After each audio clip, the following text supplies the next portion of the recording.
نشانات قدم تھے، اب ایک کے کیوں ہیں؟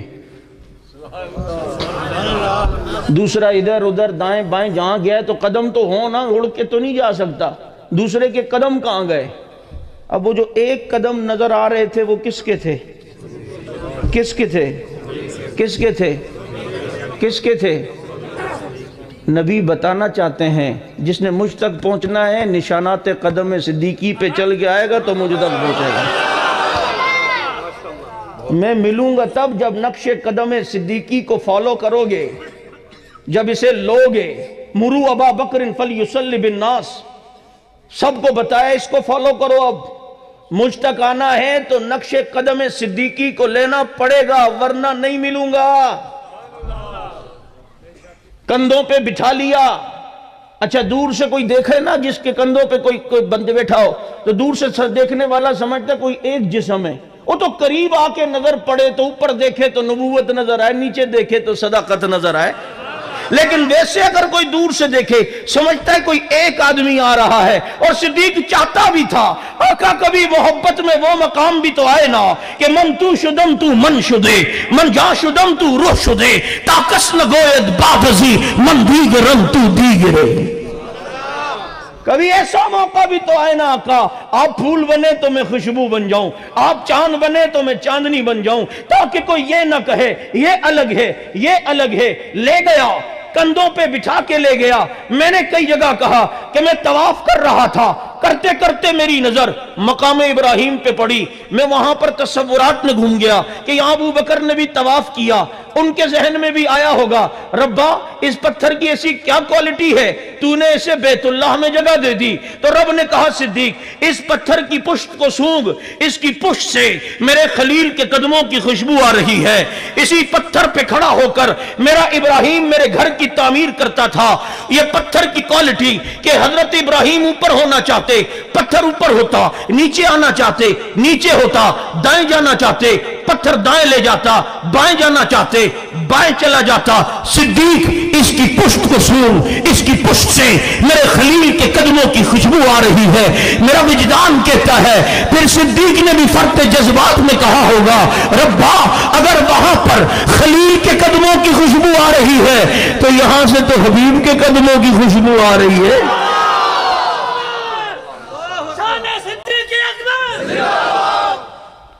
پھر اس عاجز کا کیا ٹھکانہ ہوگا؟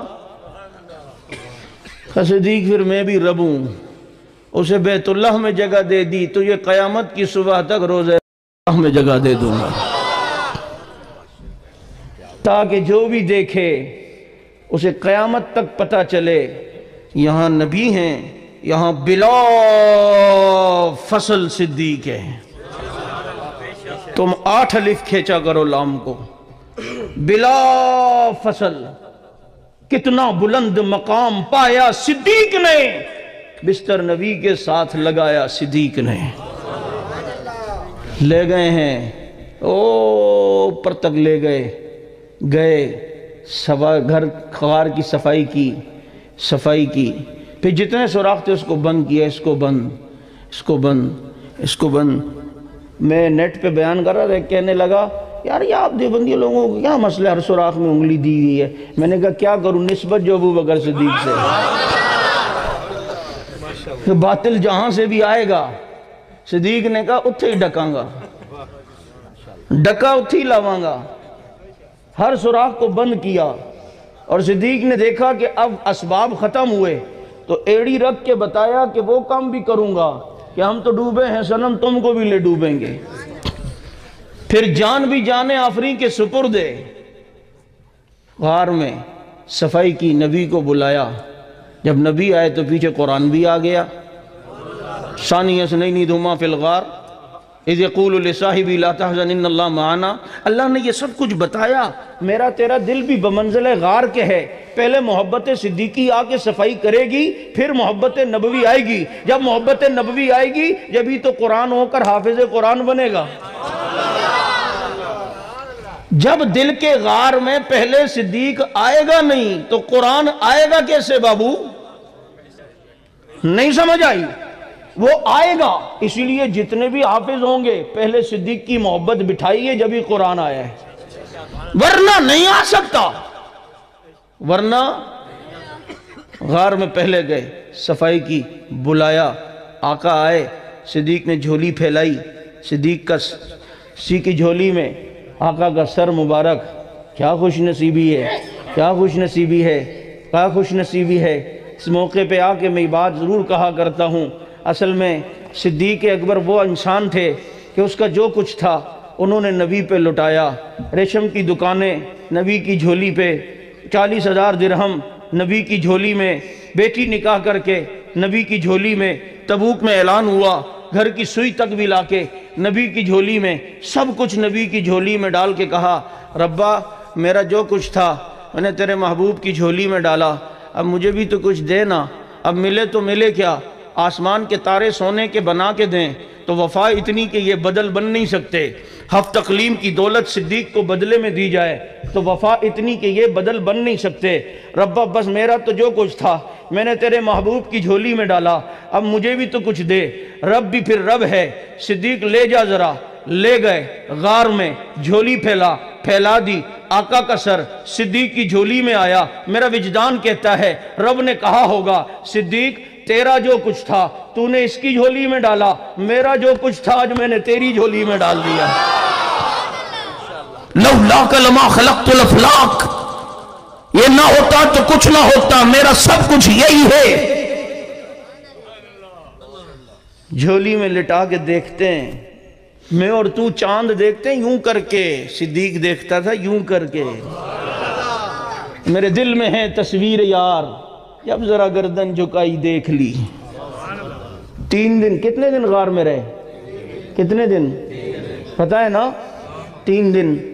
اچھا تینوں دن نبی سوئیں؟ جو نبی اپنی بیویوں میں باری تقسیم کرے وہ نیند کی، آرام کی باری نہیں تقسیم کریں گے؟ نہیں سمجھ آئی کہاں جا رہا ہوں؟ جو نبی، جس نبی کا عمر بیت المقدس فتح کرنے جائے، سواری ایک ہو 7 غلام ہو تو باری تقسیم کرے، پہلے تو بیٹھے گا میں چلوں گا، میں بیٹھوں گا تو چلے گا۔ بیت المقدس آیا، غلام کی بیٹھنے کی باری، عمر کے چلنے کی باری، اس نے کہا آقا آپ آ جاؤ، کہا نہیں، عمر کے نبی نے عمر کو انصاف سکھایا ہے۔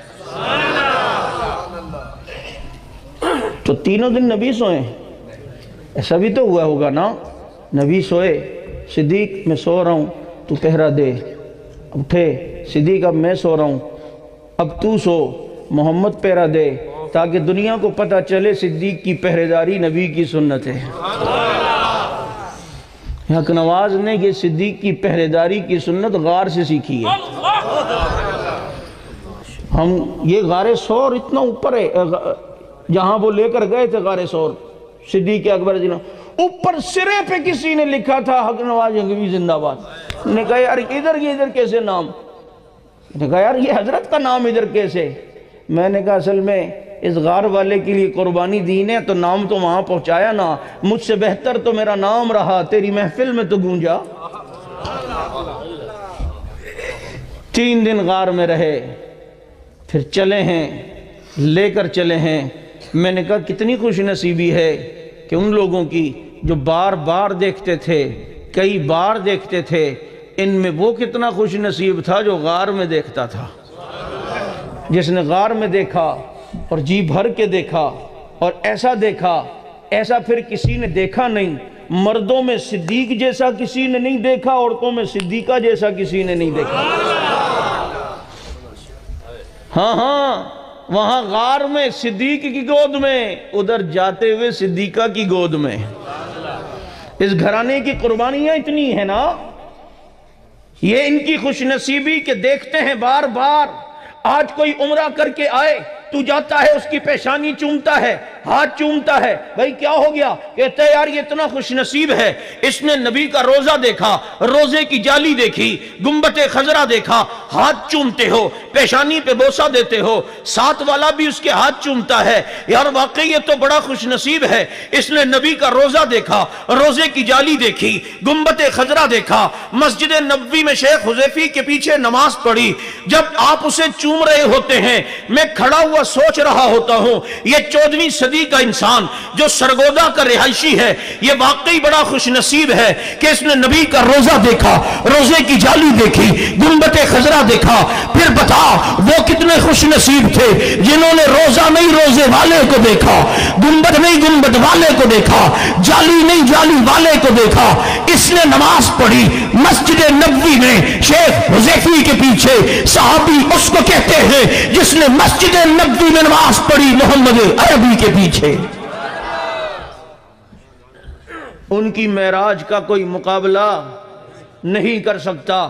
یہ انقلاب برپا کیا میرے پیغمبر نے اس جماعت کی صورت میں کہ جو جماعت دنیا میں پھیلی، خدا کی قسم آسمان پہ جیسے تارے پھیلے ہوئے ہیں ایسے ہی زمین پر رسول اللہ صلی اللہ علیہ وسلم کے صحابہ پھیلے ہوئے ہیں، اور آج تک انہوں نے جو دین ہم تک پہنچایا وہ صحیح سالم حالت میں آج تک محفوظ ہے، اور ان کی یہ امانت آج تک ان کے غلام محفوظ کیے ہوئے ہیں، اور قیامت کی صبح تک یہ دین محفوظ رہے گا، اس لیے کہ صحابہ نے پہنچایا، نبی نے دیا، جبریل لائے، خدا نے جبریل کے ذریعے زمین تک پہنچایا۔ اور اِنَّا نَحْنُ نَزَّلْنَا الذِّكْرَ وَإِنَّا لَهُ لَحَافِظُونَ، ذکر سے مراد دین بھی ہے، اس دین کی حفاظت قیامت کی صبح تک ہوگی۔ ہر فرعون کے مقابلے میں موسیٰ پیدا ہوگا، جو بھی باطل پیدا ہوا اس کے مقابلے میں رب نے حق والوں کو پیدا کیا، اور اس حق والوں نے یہ بوانگے دہل ڈٹ کے کہا کہ دل جلوں کو پڑا، فلک سے کام نہیں، جلا کے راکھ نہ کر دے صحابہ کے غلام نہیں۔ تو یہ دین پہنچانے والے کون؟ یہ مشکوک ہو گئے تو پورا دین مشکوک ہوگا یا نہیں؟ بولو۔ اور یہ محفوظ تو پورا دین، یہ مشکوک تو پورا دین مشکوک۔ 5,500 حدیثوں کے راوی ابو ہریرہ رضی اللہ تعالیٰ عنہ، ان پر اعتماد نہ رہا تو پھر دین پر اعتماد رہے گا؟ یہ جو 5,500 حدیثیں لوگوں نے باتیں کی، ابو ہریرہ ایسا تھا، ایک کہنے لگا ابو ہریرہ کا تو حافظہ وہ تو صحیح نہیں تھا۔ میں نے کہا کیوں؟ کہتے ابو ہریرہ کہتے ہیں نبی نے جب میرے کندھوں پہ بلیاں دیکھی نا تو فرمایا یا ابا ہریرہ، اے بلیوں والے، اے بلی، اس کا ترجمہ بلیوں کا باپ نہیں کیا کرو، ابن ہمن فمن ذو مالن، یہ والے کے معنی میں ہوتا ہے، جیسے ابو بکر پہلے نمبر پہ آنے والا، ابو تراب مٹی والا، ابو حنیفہ سیدھے رستے پہ چلانے والا، ابا ہریرہ۔ ابو ہریرہ کہتے ہیں محبوب کی زبان سے جب یہ نام میرا نکلا مجھے اتنا اچھا لگا، میں نے اپنا نام ہی ابو ہریرہ رکھا۔ پھر بعد میں یہ بھی بھول گیا کہ میری ماں نے میرا کیا نام رکھا تھا۔ اتنی محبت۔ کہتا ہے کہ دیکھو اصل میں دل میں محبت ہو نا تو آئینہ پھر اپنا ہی چہرہ دکھاتا ہے، محبت ہو تو پھر وہی چیز آئے گی۔ دیکھو ان کو تو یہ بھی یاد نہیں رہا کہ ماں نے کیا نام رکھا تھا، ان کا ایسا حفظہ تھا۔ میں نے کہا یہی تو ابو ہریرہ کا کمال ہے، اس کی میں تلیاں کیوں نہ چوموں؟ کہتا ہے کیوں؟ میں نے کہا یہی تو اس کا کمال ہے، جب نبی کی سنتا تھا پھر وہی یاد رکھتا تھا، ماں کی بھی بھول جاتا تھا، پھر نبی ہی کی یاد رہی۔ اب پھر ایسے والے کی میں حدیث پر اعتماد کیوں نہ کروں؟ 2210 روایتیں حضرت عائشہ رضی اللہ تعالیٰ عنہ سے، یہ مشکوک تو سارا دین۔ تو آؤ ان کی عزت و ناموس کے لیے میدان میں، ہاں کوئی بات نہیں، نشیب و فراز آتے ہیں، کبھی یوں دن بڑے کبھی راتیں بڑی، یہ سردیاں نا راتیں بڑی، پھر یہ چھوٹی ہو جائیں گی تو پھر، لیکن جتنی بڑی بھی ہو رات اجالا ضرور آتا ہے۔ آج ہمیں تنگ کرنے والا دیکھ لو نا، جسم کے پگھلنے کی بیماری میں مبتلا ہے، کہتے ہیں مجھے وہ بیماری جو 1 in a million ہے، لاکھوں میں ایک کو ہوتی ہے۔ میں نے کہا پھر سوچنا کہ کیوں ہوئی ہے، تو ان کو پگھلانا چاہ رہا تھا، یہ تو پگھل کے بھی قبر کی خوشبو سے زندہ رہتے ہیں۔ اپنی فکر کر بابو، اس لیے میں کہا کرتا ہوں ہمیں نہ چھیڑا کرو، ہماری نسبت صدیق کے ساتھ ہے۔ میں بزبان حق نواز کہتا ہوں آج ہمارا راستہ روکتے ہو سکتا ہے پل صراط پر صدیق تمہارا راستہ روک دے، ہو سکتا ہے وہ نہ روک کے کہیں۔ ہاں اور اتنا ہلکا نہ سمجھو جس کی مرضی آئے آتا ہے اور ان کو ختم کر دیں گے ختم. ٹھیک ہے ہمارے اپنے پرائے کوئی بھی ہمارا ساتھ نہیں ہے، لیکن کھلونا سمجھ کے نہ توڑنا ہمیں، ہم بھی کسی کے بنائے ہوئے ہیں. اتنے لاوارث نہیں ہیں. نسبت صدیق کے ساتھ ہے، نسبت محمد الرسول اللہ صلی اللہ علیہ وسلم کے ساتھ ہے. اسی نسبت کی لاج رکھتے ہوئے میدان عمل میں آؤ اور یہ کہتے ہوئے آؤ کہ فنا فی اللہ کی تہ میں بقا کا راز مضمر ہے. جسے مرنا نہیں آتا اسے جینا نہیں آتا. وما علینا الا البلاغ.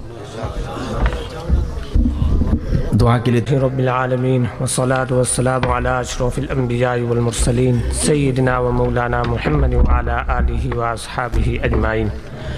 یا اللہ جو کچھ کہا گیا سنا گیا سب کو قبول فرما. یا اللہ ہمیں عمل کی توفیق عطا فرما. یا اللہ ہمیں دین کی سمجھ عطا فرما. دین پر چلنا ہمارے لیے آسان فرما. موجودہ دور کے فتنوں سے ہماری حفاظت فرما. بالخصوص دجال کے فتنے سے محفوظ فرما. یا اللہ جس طرح تو نے ابرہہ کا کام کیا ایسے ہی تو نے ہمارے سابقہ ایک حکمران کا کام کر دیا. یا اللہ ہم اور امیدیں رکھتے ہیں. یا اللہ تو ہمارے حال پر رحم فرما. اور یا اللہ ہمیں دین پر چلنے کی توفیق عطا فرما. یا اللہ جن دوست احباب نے اور عزیز و اقارب نے مل کر یہ اہتمام کیا ہے، خرچہ کیا ہے، مالی اور جسمانی خدمت پیش کی ہے، یا اللہ ان کی خدمات کو قبول فرما. اور یا اللہ ان کو اس خدمت کے صلے میں یا اللہ اعلیٰ درجات عطا فرما. یا اللہ اعلیٰ درجات عطا فرما. وصلی اللہ. یا اللہ جو بھی حضرات تشریف لائے ہیں، علماء کرام اور سامعین حضرات جو تشریف لائے ہیں، مستورات بھی تشریف لائی ہیں، سب کا آنا قبول فرما. یا اللہ سب کا آنا قبول فرما. بہترین جزائے خیر عطا فرما. وصلی اللہ تعالی علی خیر خلقہ سیدنا و مولانا محمد وعلی آلہ و اصحابہ اجمعین. آمین.